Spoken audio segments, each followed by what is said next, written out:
anak kepada seorang padri pada 15 buah gereja.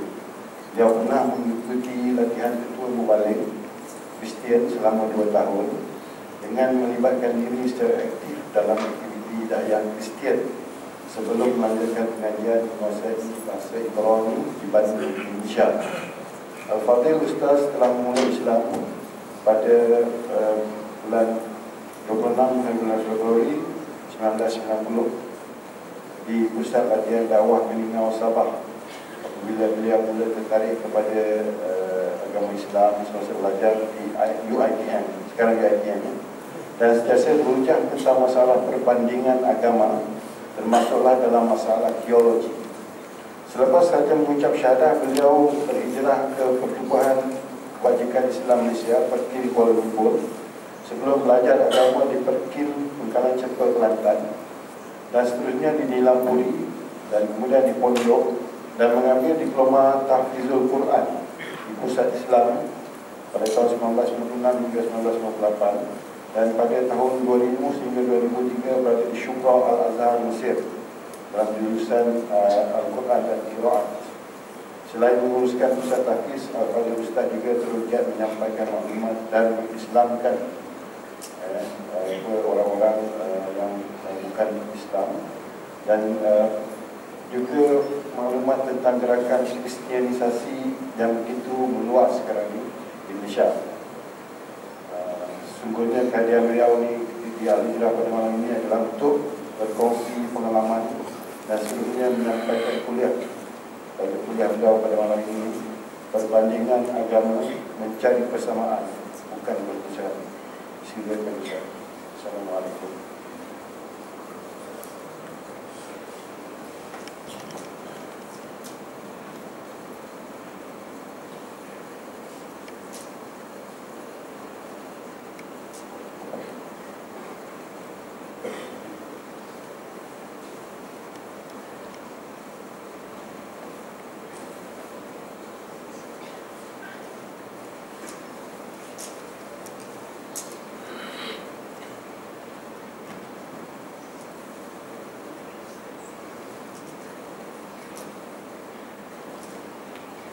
Bismillahirrahmanirrahim.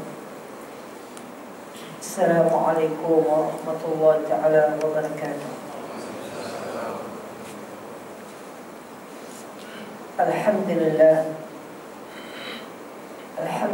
ni'matil iman wal Islam. Asyhadu an la ilaha illallah wa asyhadu anna Muhammadan abduhu wa rasuluhu habibina Muhammad sallallahu alaihi wasallam. Amma ba'd. Allahumma rabbi shrah li sadri wa yassir li amri wahlul 'uqdatam min lisani yafqahu qawli. Subhanaka la ilma lana illa ma 'allamtana innaka antal alimul hakim. Wa la hawla wa la quwwata illa billahil 'aliyyil 'azim. Wa qala Allah subhanahu wa ta'ala fil Qur'anil karim. A'udzu billahi minasy syaithanir rajim. Inna fi khalqis samawati wal ardh wa ikhtilafil laili wan nahari la ayatin lil albab. Sungguhnya dalam penciptaan langit dan bumi dan sering bergantinya siang dan malam ada tanda-tanda kekuasaan Allah Subhanahu wa ta'ala bagi mereka yang menggunakan akalnya untuk berfikir. Surah Al-Imran ayat 190. Wa qala Allah subhanahu wa ta'ala aidan wa may yabtaghi ghayra al-islam dinan falan yuqbala minhu wa huwa fil akhirati minal khasirin. Dan barang siapa yang memilih agama selain dari agama Islam, maka agama itu ditolak di sisi Allah Subhanahu wa ta'ala, dan di akhirat nanti mereka tergolong di kalangan golongan yang rugi di sisi Allah. Surah Al-Imran ayat 85. Wa qala Allah Subhanahu wa ta'ala aidan Dzalikal kitabu la raiba fihi hudan lil muttaqin. Shadaqallahu adzim. Itulah Alkitab, yakni Al-Quran, yang tidak ada syak, tidak ada keraguan di dalamnya, dan menjadi petunjuk bagi mereka-mereka yang muttaqin. Surah Al-Baqarah ayat yang kedua. Benarlah firman Allah Subhanahu wa taala di dalam Al-Quran Al-Karim. Wa qala Rasulullah sallallahu alaihi wasallam an Abi Hurairah radhiyallahu anhu annahu qala qala Rasulullah sallallahu alaihi wasallam kitab Allah azza wa jalla wa hablullah wa man tabi'ahu kana 'ala al-huda wa man tarakahu kana 'ala ad-dalalah atau kama qala Rasulullah sallallahu alaihi wasallam. Rawahu Imam Bukhari wal Muslim. Baginda Rasulullah sallallahu alaihi wasallam telah bersabda, yang diriwayatkan seorang sahabat Nabi yang bernama Abu Hurairah, katanya, kitab Allah Subhanahu wa taala, yakni Al-Quran, merupakan penghubung di antara seorang hamba kepada Khaliqnya, penciptanya, yakni Allah. Barang siapa yang mengikuti segala isi kandungan di dalamnya, maka sentiasalah ia dalam petunjuk Allah. Akan tetapi barang siapa yang cuba-cuba ingkar atau berpaling dari isi kandungan di dalamnya, maka sentiasalah ia dalam kesesatan. Na'udzubillah. Wa qala Rasulullah sallallahu alaihi wasallam aidan, taraktu fikum amrayn lan tadillu ma in tamassaktum bihima, kitab Allah wa sunnat Nabi sallallahu alaihi wasallam. Sabda Rasulullah sallallahu alaihi wasallam. Baginda Rasulullah sallallahu alaihi wasallam menyambung lagi dalam hadis yang lain, aku telah tinggalkan kepada kamu, wahai umatku, kata Nabi, dua pusaka peninggalanku yang paling besar. Selagi kamu, wahai umatku, berpegang kepada dua pusaka ini, kamu tidak akan sesat selama-lamanya.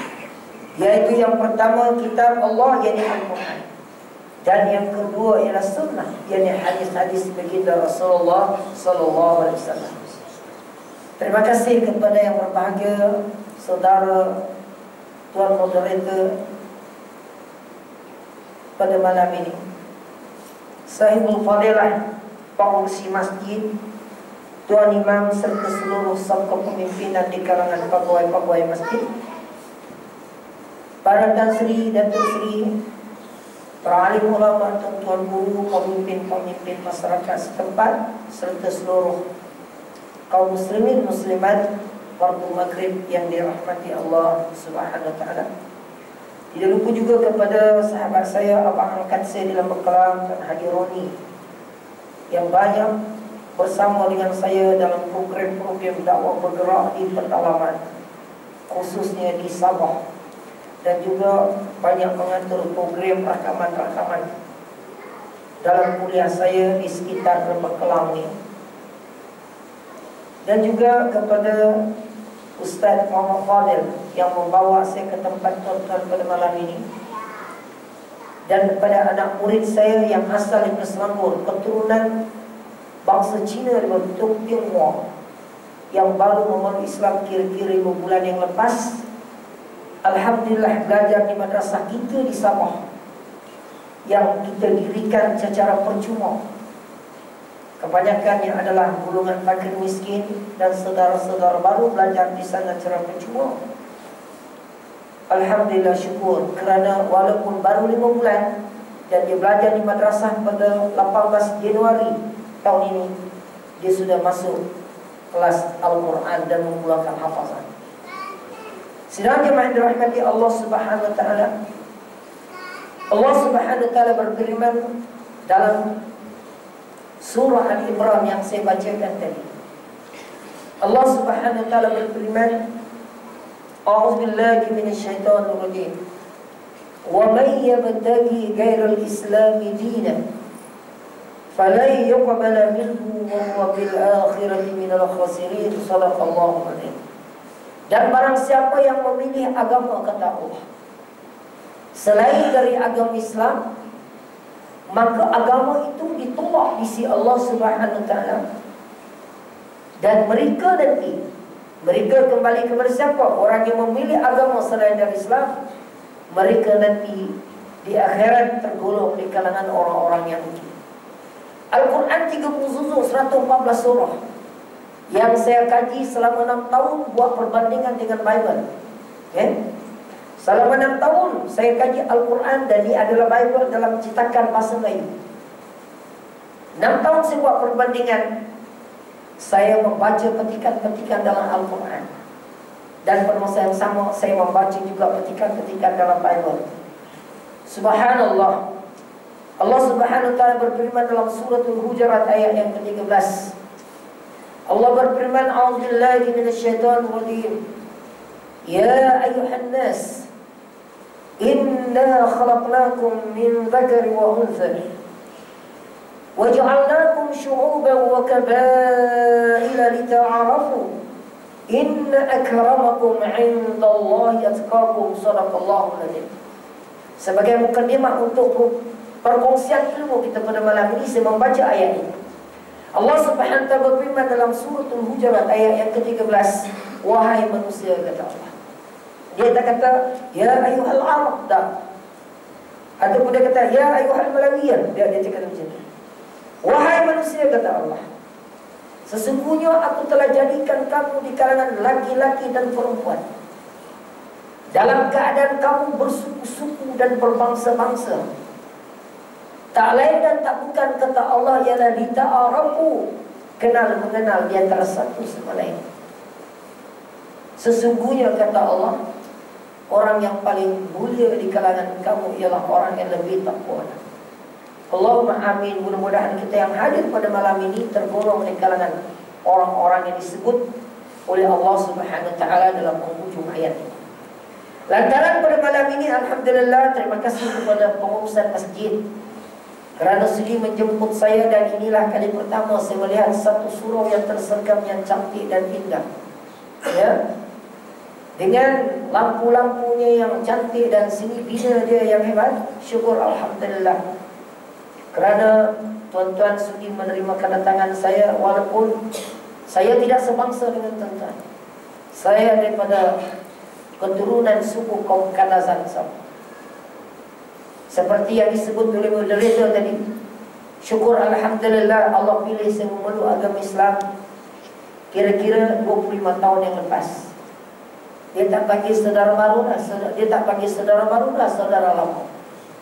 Saya memeluk Islam pada kira-kira 25 tahun yang lepas, bermula dengan saya mengkaji Al-Quran dan Bible, dan berdebat. Di samping berdebat dengan ayah saya dan di kalangan pastor-pastor di gereja, melalui pembacaan, penghayatan saya kepada Al-Quran, dan saya membaca buku-buku yang ditulis oleh Syekh Al-Mahum Ahmad Didan, akhirnya saya memilih agama Islam sebagai agama baru saya. Walaupun ayah saya dulu daripada tidak ada agama, daripada pagan, ateisme. Kemudian zaman arwah Tun Mustafa, dalam sekitar saya ingat lagi 77, arwah Tun Mustafa dengan delegasi dia masuk ke kampung-kampung, ke pendalaman, mengislamkan orang-orang di pendalaman di Sabah. Jasa dia hebat, arwah Tun Mustafa, ya. Dia membawa orang-orang kampung masuk Islam, dan diberikan pelikat sahlai, dan diberi wang ringgit sebanyak RM10. RM10 mahal zaman tu tuan-tuan. Saya ingat lagi baru usia 7 tahun. RM10 tu nilai macam 100. Sebab ikan sardin pun yang tingkap yang merah tu baru 15 sen. Jasa beliau mengislamkan orang-orang Sabah. Alhamdulillah, ayah saya pun mengucap 2 kalimah syahadat. Selepas itu datang pendakwah Kristian. Kemudian Bapak Sri Kristian masuk dari Singapura, masuk ke pendalaman, ke kampung-kampung, bersama dengan orang-orang tempatnya. Akhirnya ditawarkan dengan tawaran yang berbentuk dunia. Ayah saya telah murtad daripada agama Islam. Sebab tidak ada tarbiyah, tidak ada masjid dan surau, tidak ada ustaz-ustaz yang datang masuk ke kampung-kampung untuk mengajar. Sebab jalan-jalan raya yang sangat teruk dan prasarana di zaman itu memang susah. Maka sekali lagi ayah saya masuk agama Kristian dan diajar. Datang pastor-pastor dan padri-padri mendidik dan menterbiah dia sehingga boleh memimpin di gereja dan menjadi ketua gembala kepada 10-15 buah gereja. Masuk Islam anak dia. Apabila saya menerima Islam melalui kajian, perdebatan, hidayah dari Allah Subhanahu Wa Taala, walaupun ayah dan tembak, mak pegang muncung senapang meletup ke atas. Ayah tak puas hati lagi, nak tembak lagi. Saya takbir 3 kali. Saya membaca firman Allah Subhanahu Wa Taala, "In tansurullah yansurkum wa yusabbit aqdamakum." Saya tiarapkan badan saya, takbir 3 kali, Maha Suci Allah Subhanahu Wa Taala. Segala saya nak cerita di hadapan tuan-tuan, tapi inilah pengalaman saya untuk menerima Islam. Apabila ayah memegang muncung senapang itu kali kedua dengan memasukkan 1 peluru, ayah saya ketuk gereja pada masa yang sama, dia ada senapang patah. Maka ketika itulah saya melihat ada seorang hamba Allah yang saya tidak kenal, serbuk putih pakaian dia dan buku dia berseri-seri, dan senyum melihat ke arah diri saya dan menyambut muncung senapang itu, dan senapang itu meletup ke atas. Ayah nak tembak lagi, tapi peluru dia tak ada. Maka ayah kata, mulai hari ini kamu bukan lagi anak bapa. Kamu terpisah daripada keluarga ini dan kamu berebus mana kamu. Saya sempat menyatakan dengan agama baru yang saya pilih ni, bapa, walaupun ayah nak halau saya tak diakui sebagai anak, tapi saya tak jadikan Islam satu penghalang memisahkan hubungan seorang anak dengan seorang ayah. Ayah tetap ayah saya, mak tetap mak saya, adik-beradik yang lain tetap keluarga saya. Dan jika Islam yang saya pilih ini agama yang benar, ayah, saya tak tinggalkan doa dan salat hajat, insya-Allah dengan izin Allah Ta'ala. Bukan tahun depan, 6 tahun, 7 tahun akan datang, saya akan kembali ke kampung ini, bukan sahaja dengan izin Allah, mengislamkan mak dan ayah dan keluarga terdekat. Dengan izin Allah Ta'ala, gereja yang ayah pegang akan tutup, insya-Allah. Anak ayah saya kata kurang hajar punya anak ini.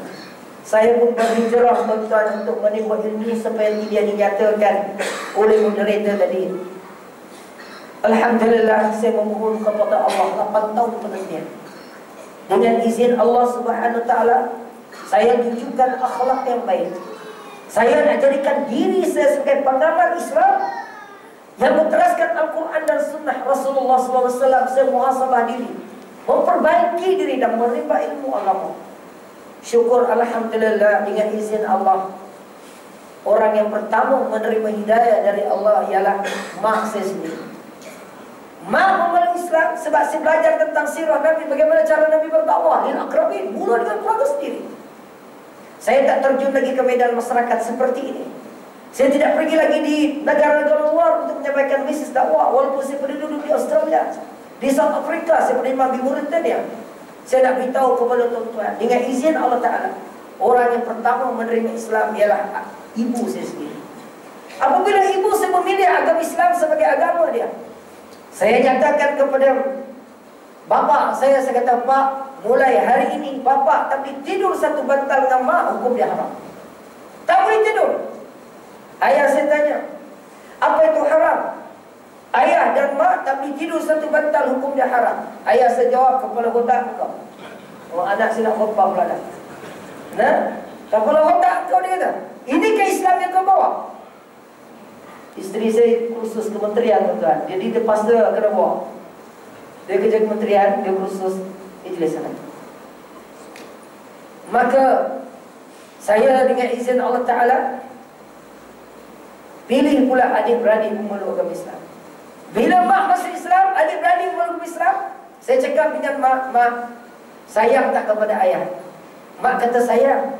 Anak-anak yang lain saya tanya, sayang kepada bapa ni? Sayang. Baik, kita solat hajat. Saya imam, kamu mengaminkan doa. Solat hajat tuan-tuan, setahun saja. Itu sebab peranan doa ni Nabi sebut doa silahul mu'min. Doa senjata orang yang beriman. Saya mengimamkan solat hajat, mak mengaminkan doa, adik-beradik mengaminkan doa. Kami memohon kepada Allah agar bapa ini menerima hidayah dari Allah untuk menerima Islam sebagai agamanya. Maka ketika itu Allah Subhanahu Wa Taala berikan sesuatu kepada ayah jatuh sakit. Bila jatuh sakit tuan-tuan, saya cakap dengan bapa saya ketika itu dia sakit. Saya kata, ayah sayang tak kepada anak-anak? Dia kata, memanglah sayang. Bapa sayang kamu semua. Sayang tak pada mak? Sayang kita. Baik. Kalau bapa sayang kepada kami semua, termasuk mak, kita sebumbung di dunia 20 tahun. Tapi sayang, di akhirat nanti dengan izin Allah Ta'ala, Allah pilih kami untuk masuk syurga Allah sebab kami berada dalam agama yang benar. Tapi bapa akan dihumban dalam api neraka Allah sebab akidah bapa tak betul. Maka ketika itulah tuan-tuan, syukur alhamdulillah, bila ayah saya sakit ni, dia pun kata, bagaimana kalau bapa mati dengan dalam keadaan tidak Islam? Saya kata, bapa terpisah dengan kami. Maka dengan izin Allah Ta'ala, Allah SWT campakkan hidayah kepada ayah saya, masuk Islam dan takdir sembuh. Apabila sembuh pula, dipukul oleh orang-orang yang tidak suka. Muhammad Sufi Mamnu Azil, tak. Maka dalam keadaan sedemikian tuan-tuan, masuk hospital Queen Elizabeth selama 2 bulan. 12 jahitan di kepala. Bergila-gila kami nak jaga ini. Ini nak pilih agama ni sebagai mukadimah. Sampai giliran saya wayar di hidung berupa kenapain darah. Maka dia kata, nak susah sangat pula bapa masuk Islam ni. Susah pula bapa nak menerima Islam ni. Saya kata, tak susah ayah. Bagaimana pengorbanan Sayyidina Bilal bin Rabah, keluarga Yasir dan semuanya. Bagaimana keluarga ini di kalangan generasi orang menerima Islam. Sayyidina Bilal bin Rabah keturunan hamba Habsi. Sayyidina Bilal dijemur di tengah panas yang terik, diletak batu besar di dada Sayyidina Bilal, kaki diikat dengan 2 ekor kuda. Ada riwayat menyatakan kuda ini diarahkan daripada arah yang bertentangan. Tapi apa yang keluar pada lisan Sayyidina Bilal melainkan ahad-ahad. Jadi ayah saya menjawab, ayalah itu sahabat, kata dia. Tengoklah bapak dia, kata dia. Saya pun simpati juga tuan-tuan. Tapi kadang-kadang dalam hati saya, dulu kau halau, kau tembak, kau tak ingat. Tapi tak terkeluar. Saya kata bila bapak masuk Islam, bila kita dah pilih agama Islam, agama yang benar, alam-alam untuk menerima Islam, kita kena berjasa kepada Islam. Macam mana nak buat, kata ayah? Bapak ada tanah, wakafkan tanah, kita dirikan surau. Siapa yang mau sembahyang? Kita ayah beranak mau sembahyang.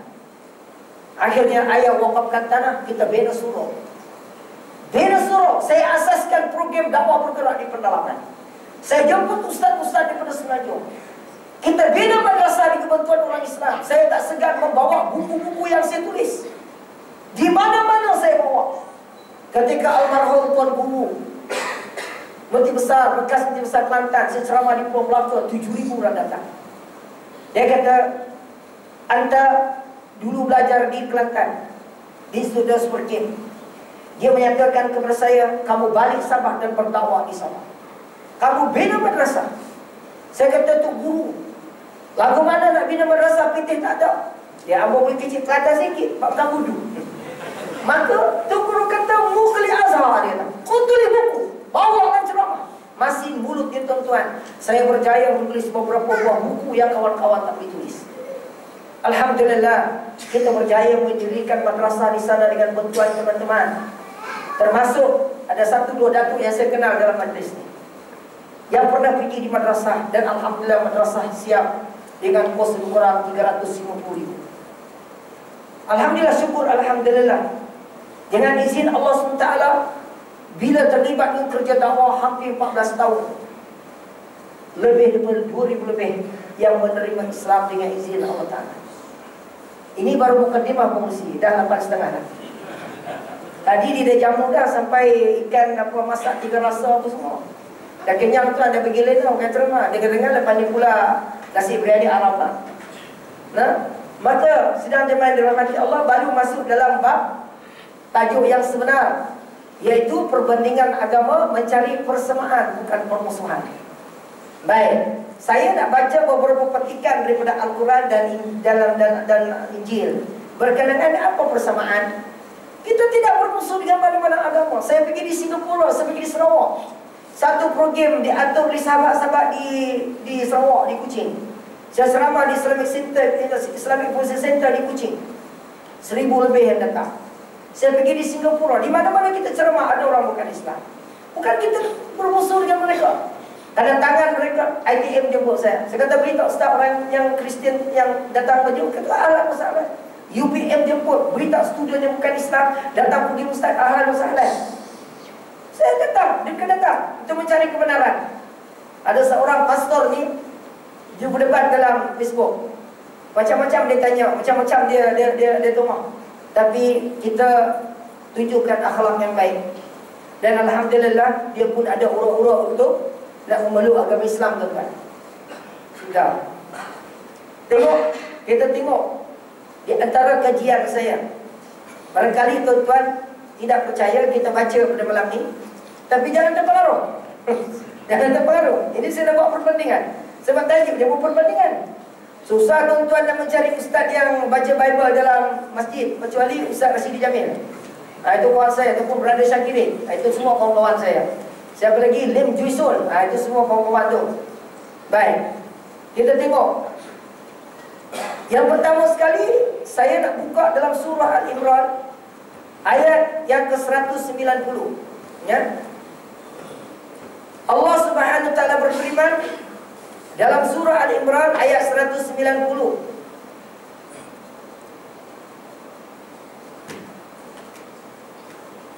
Yang saya bacakan tadi, a'udzubillahi minasyaitonir rajim.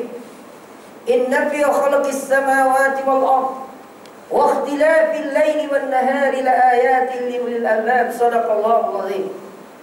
Dalam penciptaan langit dan bumi dan sering bergantinya siang dan malam, ada tanda-tanda kekuasaan Allah bagi mereka menggunakan akal pikiran untuk berfikir. Ini dalam firman Allah Subhanahu wa taala dalam Al-Quran. Kita buka dalam Bible. Dalam pasal Genesis ataupun Kejadian, di bawah tajuk Allah menciptakan langit dan bumi serta isinya. Dalam ayat yang pertama pasal Kejadian, apa yang disebut dalam kitab ini? Yaitu pada mulanya Allah menciptakan langit dan bumi. Ada tak perkataan Allah? Ada. Pada mulanya Allah menciptakan langit dan bumi. Bumi belum berbentuk dan kosong. Gelap gelita menutupi samudera raya dan ruh Allah melayang-layang di atas permukaan air. Ruh Allah melayang-layang di atas permukaan air. Tuan-tuan faham tak faham? Faham? Saya tak faham. Nah, ruh Allah melayang-layang di atas permukaan. Bermakna dimulakan dalam firman ini dinyatakan pada mulanya Allah menciptakan langit dan bumi. Ada tak persamaan sehingga Al-Quran kedua-duanya menggunakan perkataan Allah, tapi ada khulasah yang saya sebut. Baik. Selepas itu tuan-tuan kita tengok lagi berkenaan dengan beberapa petikan yang ada di dalam ini berkenaan dengan apa persamaan dalam Al-Quran. Dalam surah Al-Maidah berkenaan dengan isu kurban. Kan, kisah Qabil dan Habil. Di sini disebut dalam pasal Ulangan 12 muka surat 239 ayat yang ke-13 berkenaan hukum kurban. Firman disebut di sini, hati-hatilah supaya jangan engkau mempersembahkan kurban-kurban bakaranmu di sembarang tempat yang kau lihat, tetapi di tempat yang akan dipilih Tuhan di daerah salah satu sukumu. Di sanalah harus kamu persembahkan kurban bakarmu, dan di sanalah harus kamu lakukan segala keprihatinan kepadamu. Ada tak perkataan kurban? Ada. Dalam Al-Quran pun ada perkataan kurban dalam surah Al-Maidah tentang kisah Nabi Adam AS, anaknya Qabil dan Habil. Baik, kita tengok lagi beberapa petikan di dalam firman-firman ini berkenaan dengan ayat-ayat yang lain.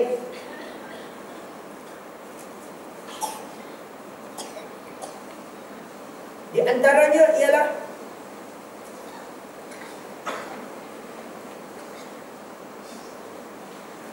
Muhammad Sufi. Berkenaan dengan pengharaman tentang babi, gini, ambil dia sekejap. Berkenaan dengan pengharaman tentang babi, Ulangan 13-14 ayat yang ketiga, di bawah tajuk binatang yang haram dan yang tidak haram. Janganlah engkau memakan sesuatu yang merupakan kekejian. Inilah binatang-binatang berkaki 4 yang boleh kamu makan, seperti lembu, domba yang keldai, dan kambing, rusa, kijang, kambing hutan, kijang gunung, lembu hutan, dan domba hutan. Setiap binatang berkaki 4 yang berkuku belah, yaitu yang kukunya berselah panjang menjadi 2 dan yang memamah biak, di antara binatang-binatang berkaki 4 itu boleh kamu makan. Tetapi inilah yang tidak boleh kamu makan dari antara yang memamah, biak, atau dari antara berbelah dan bersala kukunya, unta, kerinci hutan, marmut, kerana semua itu memang memamah biak tetapi tidak berkuku pala. Haram semua itu bagimu. Juga babi hutan, kerana memang berlaku berkuku belah tapi tidak memamah biak, haram bagimu. Ini menunjukkan pengharaman tentang babi. Dan banyak lagi perkara-perkara yang ada di sini yang saya kaji, tuan-tuan. Di mana kalau kita baca lembaran demi lembaran di dalam Bible dan Old Testament ini, menyebabkan kita merasa tersentuh. Di manakah kebenaran-kebenaran yang ada dalam agama saya di zaman jahiliyah saya dulu. Begitu juga berkenaan dengan menggunakan perkataan-perkataan yang dilarang, yang spesifik dalam Islam. Sudah lama kami pegang. Di antaranya ialah perkataan Allah dan malaikat, Kejadian 20 dan 21, muka surat 22. Allah mendengar suara itu, lalu malaikat Allah berseru dari langit, katanya kepadanya, apakah yang engkau susahkan? Ini di antara perkara-perkara persamaan yang ada di dalam Bible dan ada di dalam Al-Quran itu sendiri. Dan banyak lagi perkara-perkara yang ada di dalam ini, tuan-tuan, muslimin muslimat yang dirahmati Allah sekalian, yang saya tak sempat nak huraikan pada malam ini. Semua benda itu saya tulis dalam buku yang saya tulis, iaitu Kristenisasi dan Gelajah Murtad Indonesia, perbandingan di antara Islam dengan Kristian, Islam dengan Buddha, dan Islam dengan Hindu. Apa yang saya sebut kepada tuan-tuan muslimin muslimat yang dirahmati Allah, sebanyak 124,000 para nabi dan para rasul diutus, bermula daripada Nabi Adam AS sampai kepada Nabi Muhammad SAW. Dan yang wajib kita ketahui ialah para nabi dan para rasul selama 25 orang. Kesemua mereka membawa wadah perjuangan yang sama, iaitu mengisahkan Allah Subhanahu Wa Taala. Mengisahkan Allah Subhanahu Wa Taala.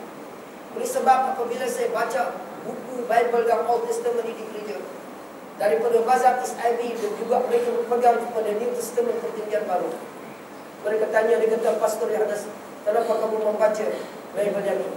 Saya kata, ini adalah untuk mencari kebenaran. Itu sebab saya pegang Al-Quran dalam 4 naskah Al-Quran, dan Al-Quran ini terjemah dalam ratusan bahasa dunia, tuan-tuan. Dengan izin Allah Subhanahu Wa Taala, sampai hari kiamat Al-Quran tidak berubah isi kandungannya. Walaupun hari ini kita search dalam internet, ada mereka yang cuba menyeleweng dalam surah Al-Muslimun, surah Al-Wasaya, surah Al-Iman dan sebagainya. Sekiranya berlaku penyelewengan dalam Al-Quran, penambahan ayat dan sebagainya, seluruh ulama-ulama Qur'an untuk apa? Untuk bangkit, untuk memperbetulkan. Termasuk waktu? Kalau masa itu kita ajar. Maka dalam keadaan sedemikian, ya, para ulama-ulama hufaz memperbetulkan dan membaiki keadaan-keadaan penyelewengan yang berlaku. Itu sebab hari ini jangan mudah terpengaruh, tuan-tuan. Jangan kita mudah terpengaruh dengan perkara-perkara yang dipaparkan dalam Google. Sekarang ni ada yang disebut sebagai Syekh Google. Maknanya tak payah nak berguru. Tak payah nak berguru. Maklumat di ujung jari, tolong. Itu sebab saya periksa tulisan 4 doktor PhD di UKM. Salah seorang daripada panel untuk menilai satu projek. Mereka dapat satu projek dengan Jakir. Pada peringkat pertama, saya bahagian saya bagi berkata, sebab dia banyak ambil daripada maklumat daripada internet. Dia bukan kajian. Oleh sebab tu, kalau benar-benar kita mengaji ilmu ni, kena berguru, memakan masa. Dia tak boleh sebulan, 2 bulan, kena berkhalaqi, kena belajar betul-betul, tuan-tuan. Jadi yang pertama sekali yang saya nak sentuh ialah agama ni, tuan-tuan, asalnya adalah satu. Semua agama ini mengisahkan Allah Subhanahu Wa Taala. Itu sebab perkataan agama ni dia ambil daripada bahasa Sanskrit, daripada a dengan gama, maka jadilah perkataan sebagai agama. A maknanya tidak, gama maknanya kucak kacir. Apabila disambung dua perkataan ini, maka dia menjadi tidak kucak kacir. Sebab sesiapa yang memilih agama yang betul, mesti ada syaratnya. Kalau tuan-tuan buka dalam kitab Muqarranatul Adyan, bila saya pergi di Azhar, saya membaca kitab ini dalam bahasa Arab. Ya, syarat untuk memilih agama, dan ini saya sebut di mana-mana, baik kepada orang yang Kristian, yang pagan dan sebagainya. Syarat untuk memilih agama ni mesti ada 2 syarat. Pertama sekali, agama itu hanya bertuhan kepada Allah Subhanahu Wa Taala. Syarat yang pertama. Kita masuk di perkampungan orang asli di Negeri Sembilan, di Serting Hilir, Serting Hulu. Kita masuk di perkampungan orang asli di Gua Etik di Perak, di Kelantan di Gua Mensah, di Kuala Nipis, Kuala Bedang, di Pahang kita masuk. Kita sebut kepada tutup batin orang-orang asli ini syarat memilih agama. Yang pertama sekali menyembah kepada agama itu menyuruh kita menyembah hanya kepada Allah. Barang siapa agama yang menyuruh menyembah selain daripada Allah, maka agama itu batil. Agama itu tidak betul. Boleh tak kita terangkan sedemikian, kita katakan sedemikian kepada orang yang bukan Islam? Tak boleh, tuan-tuan, sebab kadang-kadang benda ni jadi sensitif. Tapi ini yang saya perjuangkan, khususnya di pendalaman-pendalaman. Ya? Terpaksa kita sebut. Kemudian syarat yang kedua untuk memilih agama, tuan-tuan, agama itu mesti mempunyai kitab. Dan kitab itu terpelihara daripada penyelewengan tangan-tangan manusia yang biadab kepada Allah SWT. Jadi saya kata, fikirkan, renung-renungkan, manakah dia agama yang benar? Agama samawi, agama dunia, fikirkan mana agama yang sebenar. Syarat yang pertama, agama itu hanya menyembah kepada Allah. Barang siapa agama yang menyuruh menyembah kepada selain daripada Tuhan, kepada keesaan Allah Ta'ala, maka agama itu batil. Kalau ada agama yang menyuruh menyembah kepada konsep Trinity, Trinitas, Tuhan Bapa, Tuhan Anak, dan Roh Kudus, maka agama itu tidak betul. Agama yang menyuruh menyembah kepada Tuhan Rahman, Tuhan Siva, dan Tuhan Wisnu dengan banyak wujud Tuhan lebih dari 3 oknum, agama itu tidak betul, kerana dia berpijak daripada ciptaan manusia itu sendiri. Ini adalah intipati yang pertama yang saya sampaikan kepada mereka-mereka non-Muslim di pendalaman-pendalaman yang kita masuk. Sebab itu, tuan-tuan, kalau saya nak cerita kepada tuan-tuan tentang pengalaman kita berdakwah di Sabah, berbeza dengan Semenanjung, tuan-tuan. Berbeza dengan Semenanjung.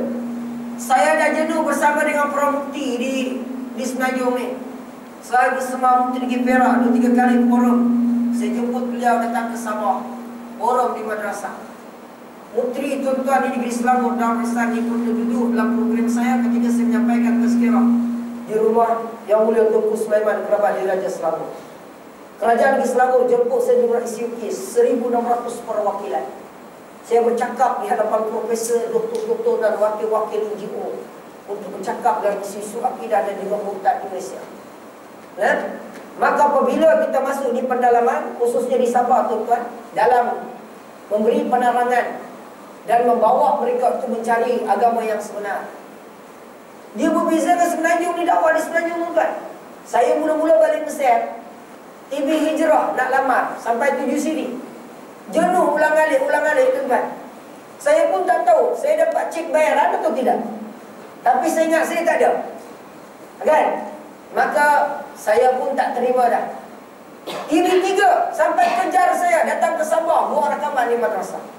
Astroosis dalam program panggung dakwah, saya boleh ikut 1-2 program. Bila saya tengok Disulit pula sehingga masuk dalam satu bilik ni tuan-tuan. Bilik apa? Sebelum nak buat rakaman, sebelum nak buat satu program. Yang menyulit ni tuan-tuan pundan. Jadi saya tak suka. Maka saya kata passing kepada kawan-kawan yang nak. Saya kata panggil, saya sebutlah 2-3 nama ustaz. Yang terakhir saya ingat saya sebut Ketiga Hijrah dulu ialah saya sebut nama Ustaz Dol. Maka dapatlah dia sebab dia pun belajar di Azhar di Syurah. Maka alhamdulillah tuan-tuan, saya nak sebut di sini bahawa pengorbanan kita dakwah di Sabah Sarawak. Ya, kalau di Sarawak sini Tan Sri ada di sini. Kita ada pengalaman masuk di pendalaman di Sarawak, di Sabah, di Sarawak juga. Ya. Kami bergerak ni tuan-tuan untuk membawa mereka memilih agama yang sebenar ni. Kami masuk di pendalaman. Mula-mula dulu naik kancil tuan-tuan. Bawa tong gas, bawa beras, bawalah peralatan-peralatan masak. Perjalanan tu tuan-tuan tersangkut tengah jalan sebab tak boleh lalu laluan sungai kecil tuan-tuan, banyak batu. Perjalanan 3 jam, 3 jam setengah. Maka duduk di balai raya, duduk di balai muhibah. Tuan-tuan, jangankan surau ada, balai raya pun kadang-kadang usang tuan-tuan. Balai raya usang. Jadi kita berkawan dengan jamu. Azan Ustaz, baik. Kita azan ni kita sambung. Jangan pergi mana-mana tuan-tuan. Ada sup giabah malam ni.